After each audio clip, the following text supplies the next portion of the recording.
Gala mungkin. Halo, Assalamualaikum. Waalaikumsalam, Halo Dok. dokter. Halo, Oti. Gimana dok kabarnya dok? Alhamdulillah baik. Mohon maaf tadi ada sedikit kendala. Oke dok. Iya. Dok langsung aja dok pemaparan dari materi dari dokter Nana. Kepada dokter Nana kami persilakan. Baik, terima kasih Oti. Terima kasih Hasbi. Saya izin share screen dulu ya. Apa sudah kelihatan? Sudah kebaca? Sudah dok. Oke, sudah ya Otik ya. Baik, Assalamualaikum warahmatullahi wabarakatuh. Waalaikumsalam warahmatullahi wabarakatuh. Ya, terima kasih sebelumnya kepada mahasiswa YSMKI dan juga mahasiswa FK UNAN dan juga dari Baitur Rahmah ya, yang telah menyelenggarakan webinar ini. Dan saya juga sudah dengar pemaparan dari Dr. Andre juga tadi mengenai gimana sih caranya kita biar aman, nyaman, dan produktif selama di rumah aja di masa pandemi COVID-19 ini. Dan saya juga sangat apresiasi sekali kepada teman-teman yang sudah ikut acara ini, webinar ini. Berarti itu teman-teman adalah orang-orang yang pengen sukses, pengen lebih maju, pengen lebih baik lagi dari yang lainnya, lebih produktif lagi. Apalagi di masa pandemi COVID-19 di mana kita penuh dengan kecemasan, ketakutan, dan ketidakjelasan ini ya. Oke, kita lanjut aja langsung. Oke, ini beberapa hal yang nanti akan saya jelaskan mengenai gimana sih caranya biar kita jadi produktif selama pandemi ini. One to keep you creative, one to keep you in shape, lalu ada one to make you money, dan one for your akhirah. Nah, baik, kita bahas sedikit dulu mengenai COVID-19 itu. Jadi kan COVID-19 itu adalah suatu penyakit akibat SARS-CoV-2. SARS-CoV-2 ini adalah suatu virus, kepanjangannya adalah Severe Acute Respiratory Syndrome. Jadi itu suatu penyakit pada saluran nafas. Jadi orang-orang yang terinfeksi oleh SARS-CoV-2 ini, dia akan mengalami beberapa gejala di bawah ini. Tidak harus semuanya, tapi umumnya ada gejala-gejala pada orang yang terinfeksi COVID-19 itu. Namun perlu kita ketahui bahwa banyak ternyata yang pasien positif COVID-19, namun dia tidak ada gejala, bahkan itu yang kita kenal OTG gitu, tapi istilah OTG udah nggak dipakai lagi kan ya. Nah, aku pengen cerita nanti gimana aku kontak sama pasien positif COVID-19 gitu ya nanti. Lalu teman-teman perlu perhatikan dan juga mungkin harus waspada gitu ya. Bila ada gejala seperti adanya meriang, lalu adanya batuk, flu, sakit tenggorokan, letih dan lesu, ini khas infeksi virus ya. Terus adanya mual, muntah, kehilangan rasa dan bau, sesak nafas, bahkan kematian. Untuk tiap-tiap individu tentu berbeda keluhannya, gejalanya berbeda. Itu bergantung kepada imunnya, daya tahan tubuhnya, dan juga penyakit penyerta atau penyakit komorbid yang dipunya individu-individu tersebut. Dan bahkan ada yang tidak ada gejala tapi positif gitu ya, positif COVID. Nah itulah kita nggak tahu nih sekarang siapa sih orang-orang yang memang positif, siapa orang-orang yang memang sehat gitu, kita nggak tahu dari tampilan fisik gitu. Yang kita harus camkan di pikiran, kita harus selalu memakai masker setiap keluar rumah. Nah, makanya masker itu adalah hal yang sangat wajib dipakai saat pandemi COVID-19. Jadi ibaratnya kayak teman-teman itu keluar rumah itu harus memakai masker, ibarat teman-teman harus memakai baju. Nah, ini sekilas kasus COVID-19, jadi sudah membunuh kurang lebih 1 juta jiwa di dunia.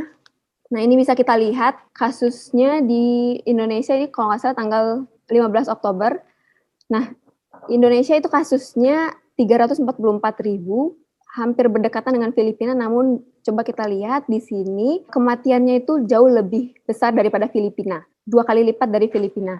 Ingat kita harus melakukan 3M yang sering digadang-gadangkan gitu ya, 3M memakai masker, menjaga jarak, dan mencuci tangan, menjaga kebersihan. Kita butuh teman-teman yang dari SMA, yang dari kuliah, yang mahasiswa gitu ya, sebagai agent of change, jadi kita harus mengedukasi mulai dari diri sendiri dulu, mulai dari keluarganya, mulai dari orang tuanya dulu, saudaranya, saudara sepupu, tetangga. Gimana yuk kita nih harus selalu melakukan 3M tadi, dan kalau nggak perlu-perlu banget di rumah aja gitu ya. Di rumah, memang keluar rumah itu kalau penting banget, misalnya harus membeli sesuatu gitu ya, membeli bahan makanan, ke apotik dan sebagainya. Nah, ini kasus data COVID-19 di Indonesia. Nah, ini di Sumbar, mungkin kebanyakan ini dari Sumbar ya, audiensnya. Hari Jumat kemarin, kasus positif di Sumatera Barat tuh mencapai 500 kasus. Itu benar-benar luar biasa. Kasusnya banyak banget, udah kayak DKI waktu dulu, waktu awal-awal COVID dulu. Sebelumnya kalau kita pengen produktif di rumah, karena kita sebaiknya di rumah aja gitu ya, kita harus tahu dulu nih gimana caranya biar aman dan nyaman selama pandemi COVID-19 ini. Ada namanya 3M menghindari COVID-19, yaitu dengan iman, aman, dan imun. Itu 3M yang baru dirilis oleh BNPB. Jadi bukan 3M yang kemarin, ini dengan iman, aman, dan imun. Nah, yang pertama iman itu menjalankan ibadah sesuai agama masing-masing gitu ya teman-teman ya. Dengan aman, nah ini dia yang tadi memakai masker yang baik dan benar, menjaga jarak 1,5 meter dan menghindari kerumunan seperti misalnya nongkrong-nongkrong di kafe untuk hal-hal yang mungkin tidak terlalu perlu gitu ya. Lalu menjaga kebersihan dan lain-lain. Nah, untuk imun itu dengan olahraga teratur, istirahat yang cukup, lalu konsumsi makanan dan minuman yang bergizi, tidak panik atau terlalu cemas. Kita bahas satu-satu mengenai hal ini. Ini sayang sekali videonya nggak bisa diputar, mohon maaf. Mungkin bisa dilihat nanti ini video di Instagramnya AA Gim. Jadi dari iman kita menjalankan ibadah sesuai agama masing-masing gitu ya. Buat yang beragama Islam, jadi sebaiknya di saat pandemi inilah kita lebih mendekatkan diri kepada Allah gitu ya. Dengan cara ya ritual, maksudnya ibadah kita sehari-hari juga, tapi mungkin lebih digiatkan lagi, maksudnya lebih rajin lagi beribadah. Mungkin untuk teman-teman lain yang non-muslim juga nggak apa-apa dengan lebih sering berdoa, lebih sering beribadah ke rumah ibadahnya masing-masing. Mungkin bisa di rumah saja kan karena lagi pandemi. Nah, satu itu rajin berwudu. Nah, kenapa? Karena kan untuk pencegahan COVID-19 itu sendiri kan juga disuruh untuk rajin mencuci tangan, menjaga kebersihan. Wudu itu sendiri ada mencuci tangan di dalamnya. Kita sebaiknya itu sebelum berwudu kita mencuci tangan dulu dengan air mengalir dan sabun sekitar 20 detik, lalu berwudu. Satu hal yang teman-teman mungkin aku pun juga kurang benar dalam berwudu adalah dengan mencuci hidung dengan baik. Karena biasanya kita mencuci hidung itu paling cuman gini-gini doang gitu ya. Tapi yang sebenarnya mencuci hidung adalah dengan, kalau saya sekarang lebih sering dibersihkan dulu hidungnya, maksudnya kotoran hidungnya, upilnya dibersihkan dulu. Lalu setelah itu hirup air gitu, air wudhu dari keran, hirup cepat dan langsung dihembuskan seperti itu.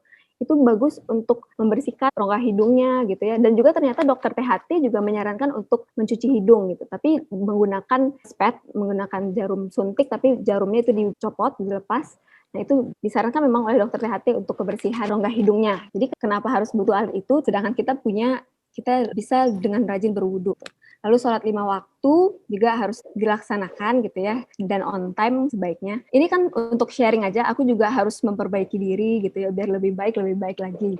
Untuk sholat 5 waktu, ini video ini adalah seorang dokter di ICU di Amerika. Jadi beliau bilang kalau salah satu cara pada pasien-pasien COVID-19 yang dirawat di ICU yang mengalami sesak nafas, disarankan untuk tidur dengan posisi prone position. Jadi dia dengan telungkup gitu loh, seperti gerakan sujud, tapi tangannya seperti ini, gini. Seperti itu. Nah, itu disarankan sesering mungkin dilakukan, kata beliau, agar penumpukan cairan di paru itu jadi ke atas, jadi lebih lega dan juga disuruh dibatukkan. Nah, berarti dokternya bilang itu sesering mungkin dilakukan. Nah, kita bisa langsung saja dengan sholat sekaligus dengan melakukan gerakan tersebut gitu kan ya. Sekali mendayung, 2-3 pulau terlampaui. Lalu sholat tahajud, teman-teman juga bisa saat sholat tahajud, itu kan saya sendiri juga merasa stres gitu, suntuk di rumah, stres gitu ya, karena di rumah terus. Teman-teman juga pasti berpikir, aduh ini kapan selesainya ini pandemi gitu ya. Belum selesai, belum bisa keluar rumah, belum bisa main-main sama teman gitu ya. Mungkin biar nggak terlalu stres atau untuk kesehatan mental juga gitu ya, kita bisa cerita masalah kita ke orang tua gitu ya, ke teman, dan akan lebih baik lagi juga cerita ke Allah gitu setelah sholat tahajud gitu. Walaupun kalau saya jujur kalau sholat tahajud susah untuk bangun karena mungkin sering begadang gitu ya, karena kerjaan juga. Di tahajud juga kita bisa cerita gitu ya setelah sholat sama Allah gitu, gimana masalah kita, cerita kepada sang pemilik. Lalu untuk puasa juga ternyata bagus untuk meningkatkan daya tahan tubuh, juga untuk mencegah fatalitas atau keparahan atau kematian dari COVID-19. Karena ternyata di penelitian, pasien-pasien yang memiliki penyakit metabolik seperti obesitas atau seperti penyakit DM gitu ya, diabetes mellitus, itu ternyata gejalanya lebih berat gejala COVID-nya gitu. Jadi akan lebih baik kita mengontrol gula darah, terutama pada pasien-pasien obes dan DM itu dengan berpuasa, karena dengan banyaknya atau tingginya kadar gula di dalam darah seseorang itu menyebabkan virusnya jadi lebih mudah untuk bereplikasi seperti itu. Lalu juga dengan membaca Al-Quran dan juga dengan sedekah.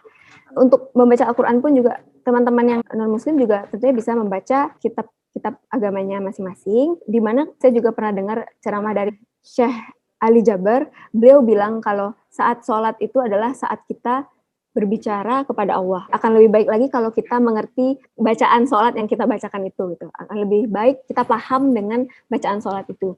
Nah, saat membaca Al-Quran atau membaca kitab-kitab agama lain, nah itu adalah saat Allah itu berbicara kepada kita. Allah berfirman. Jadi kita membaca Al-Quran itu dengan diresapi gitu ya. Artinya juga dibaca dengan baik. Jangan terburu-buru pengen siap one day, one page mungkin. Nah, bukan seperti itu, bukan target untuk menyelesaikan, tapi gimana kita meresapi kandungan atau arti dari kitab itu, Al-Quran itu sendiri. Lalu sedekah, karena dengan bersedekah, jadinya hati kita lebih senang gitu ya, lebih bahagia karena bisa membantu orang lain. Sedekah itu nggak hanya dengan uang, bisa dengan senyum udah masuk sedekah, lalu juga seperti yang dibilang Dr. Andre tadi juga, dengan ikut turun sebagai relawan mungkin, atau membagi-bagikan masker gitu ke orang-orang yang mungkin kurang beruntung gitu ya. Nah ini ada videonya, cuman sayang nggak bisa diputar. Nah ini juga ada video penjelasan dari Dr. Piprim. Jadi aku waktu itu ikut webinar dari IDI mengenai manfaat puasa yang dihubungkan dengan kasus COVID-19. Jadi ternyata puasa itu sangat bagus. Yang pertama tentu untuk ibadahnya. Di agama lain juga ada berpuasa, karena dalam agamanya untuk beribadah. Nah, itu sangat bagus untuk kesehatan karena bisa mengontrol gula darah dan sebagainya. Mungkin yang lebih jelasnya nanti teman-teman bisa nonton di Instagram dokternya atau di YouTube channel dokternya juga ada, atau di YouTube channel aku juga ada, aku punya YouTube channel. Itu lebih lengkap penjelasannya. Terus ini gimana menghindari COVID-19, yaitu dengan memakai masker yang baik dan benar, menjaga jarak, menghindari kerumunan, dan menjaga kebersihan. Nah ini aku juga menjelaskan gimana sih caranya memakai masker yang baik dan benar. Jadi intinya kita harus memakai masker yang baik dan benar itu dengan hidungnya ditutup, lalu mulutnya juga ditutup, dan jangan naruh masker di dagu gitu ya. Tolong diedukasi kepada orang tuanya, kepada tetangganya gitu ya. Memakai masker yang baik dan benar. Jangan diturun-turunin. Bahkan lagi ngomong baru diturunin. Itu malah lebih berbahaya lagi karena dropletnya akan keluar. Nah, memakai masker itu sendiri boleh kok, nggak harus masker medis. Masker kain cukup. Yang penting 3 lapis maskernya itu. Masker kainnya 3 lapis, usahakan jangan yang scuba karena itu cuma selapis, kurang aman buat diri sendiri dan kurang aman buat orang lain gitu ya.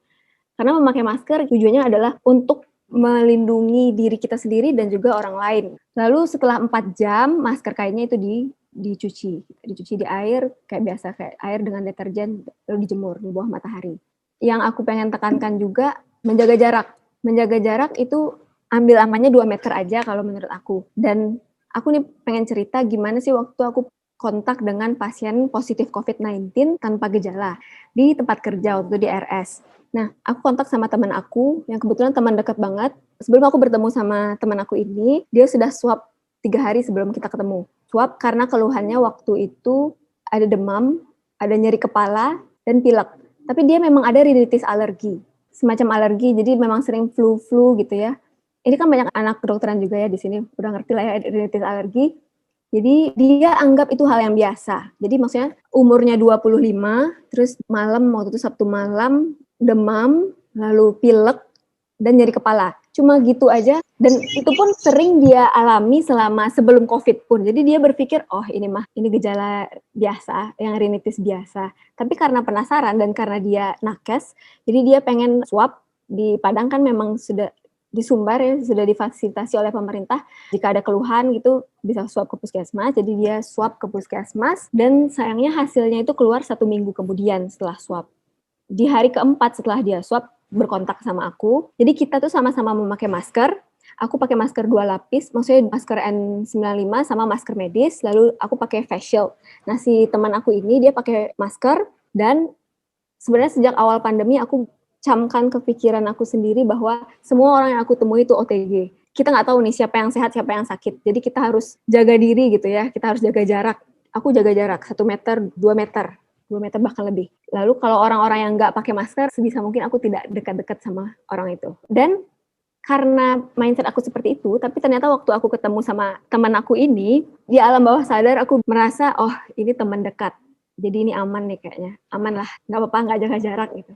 Jadi jaga jarak cuma 1 meter gitu ya. Tapi nggak sampai dekat-dekat gitu, nggak. Dan nggak sampai menurunkan masker. Aku nggak mau menurunkan masker di luar rumah, nggak mau, karena membahayakan diri kita juga membahayakan orang lain, karena kita juga nggak tahu nih kita sehat atau enggak kan kalau nggak diswab. Jadi Ternyata hasil swabnya positif, dan aku juga akhirnya disuruh swab juga, tapi alhamdulillah hasilnya negatif gitu. Jadi memang penting banget gimana memakai masker, gimana jaga jarak, dan juga gimana kita harus menghindari kerumunan. Kan banyak nih sekarang teman-teman yang mungkin udah santai, sudah lelah di rumah, jadi nongkrong-nongkrong gitu ya, atau mungkin banyak barale acara kondangan gitu, jadi menghadiri acara itu karena segan gitu. Saya pribadi juga sejujurnya segan, apalagi kalau teman dekat yang ngundang, tapi gimana serba salah gitu masyarakat kita. Tapi sebisa mungkin di rumah aja, nggak usah ke tempat keramaian gitu ya. Lalu menjaga kebersihan dengan mencuci tangan, pulang dari luar rumah, nyampe rumah itu harus mandi, bajunya langsung direndam di deterjen seperti itu.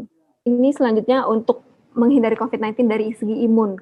Dengan gaya hidup sehat juga sebenarnya dari sebelum COVID pun kita memang sudah disarankan untuk melakukan hal-hal ini gitu ya. Dengan olahraga yang teratur, istirahat yang cukup, konsumsi makanan-makanan yang bergizi, dan jangan panik atau cemas. Tapi harus waspada, harus awas. Jangan santai-santai atau lengah.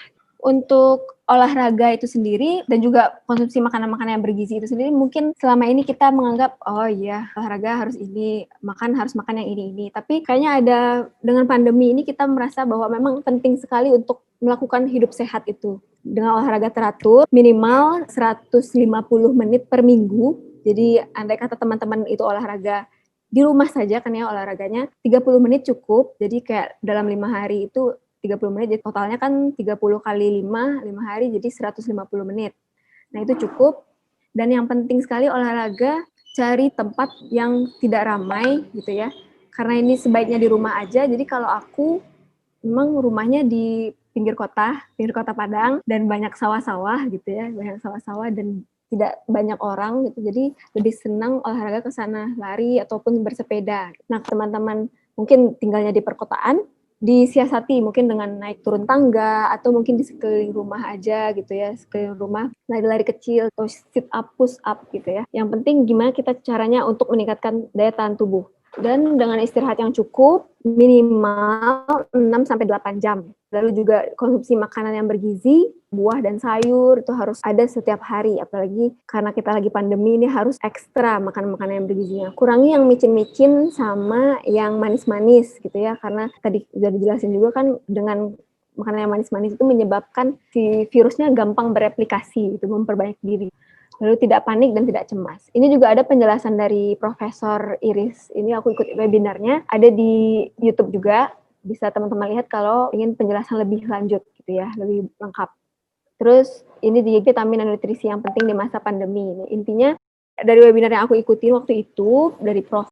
Nur Puji, jadi beliau bilang nggak apa-apa konsumsi vitamin, semuanya dikonsumsi, antioksidan semuanya yang sehat-sehat nggak apa-apa dikonsumsi, dan nggak harus suplemen kok, bisa dengan vitamin A gitu ya, dengan makanan-makanan berikut ini. Lalu juga bisa dengan mengkonsumsi vitamin C, sumber vitamin C ini bisa catat mana sih tinggi kandungan vitamin C-nya.